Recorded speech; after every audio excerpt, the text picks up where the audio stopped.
Sud Radio Berkov dans tous ses états. Les deux vieilles canailles, Eddie Mitchell et Serge Gainsbourg, vieilles canailles. Mais alors, je veux dire, les duels en ce moment, c'est très intéressant. Alors, qu'est-ce qui se passe, par exemple? Eh bien, écoutez, il y a eu une passe d'armes entre Xavier Niel, vous savez, le fondateur, le PDG de Free, bien sûr, et Elon Musk. Apparemment, Elon Musk, en ce moment, vraiment, on lui en veut beaucoup. Alors, pourquoi? Je ne sais pas. Bon, si, on sait pourquoi, hein.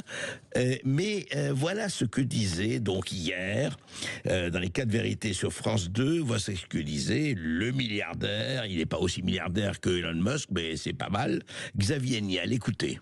Vous avez déjà rencontré personnellement Elon Musk ou pas? Ouais. Et alors, vous en avez pensé quoi? Parce qu'il est aussi, évidemment, sur ces sujets-là, et il est aussi intervenant auprès de Donald Trump pour couper les crédits aux États-Unis. Je pense que c'est le plus grand entrepreneur du monde, et à côté de ça, un garçon qu'on va qualifier de, au minimum, complexe. Si je vais utiliser un mot difficile, peut-être parfois un connard. Voilà, donc c'est un mélange des deux. Pourquoi c'est un connard? Parce qu'il a des positions tranchées, extrêmes, parce que comme il est très intelligent, à l'instant donné, il peut avoir une petite idée, puis il prend sa petite idée, puis il la balance, et puis ça peut être une bêtise, et donc après, il la traîne parce qu'il est obligé de la défendre. Donc voilà. Alors oui, quand on a des opinions tranchées, selon Xavier Niel, on est un connard. Bon, écoutez, hein, chacun se fera une opinion, mais Elon Musk, évidemment, a écouté cela, on lui a fait écouter cela, et Elon Musk, alors, il répond, mais tout de suite.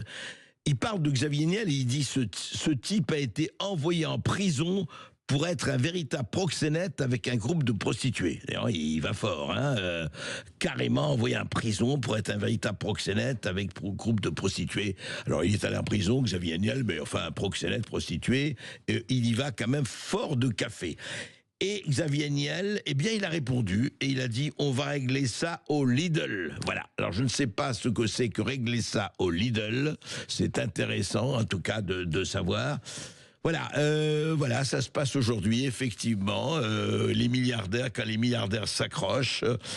Je voudrais simplement dire, sans du tout prendre parti dans cette querelle, je dirais à titre vraiment personnel, qui n'engage que moi, des connards comme Elon Musk, j'achète. Je pense que pour un certain nombre d'éclairages en France, ce ne serait pas inutile.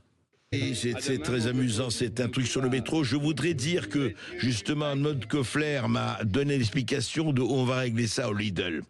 On va régler ça au Lidl, en fait, a répondu Xavier Niel en référence à son échange avec un internaute qui lui avait donné rendez-vous à Marseille en mai dernier pour un 1 contre 1.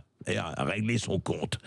Et il lui dit, voilà Xavier Niel, je te déteste, je te propose un 1 contre 1 devant le Lidl de la rue Sainte, avait écrit un de mes Fuego. Je t'attends, avait réagi le milliardaire, postant une photo de lui, l'air menaçant, devant le magasin en question. Alors je dois dire que si c'est ça le règlement de Lidl, nous attendons tous, que ce soit à Sainte, à New York, à Austin, Texas, le match singulier, règlement de compte à milliardaire choral, entre effectivement Xavier Niel à ma gauche et Elon Musk à ma droite. Ça risque d'être assez important. Et évidemment, c'est Emmanuel Macron qui arbitrera, bien sûr.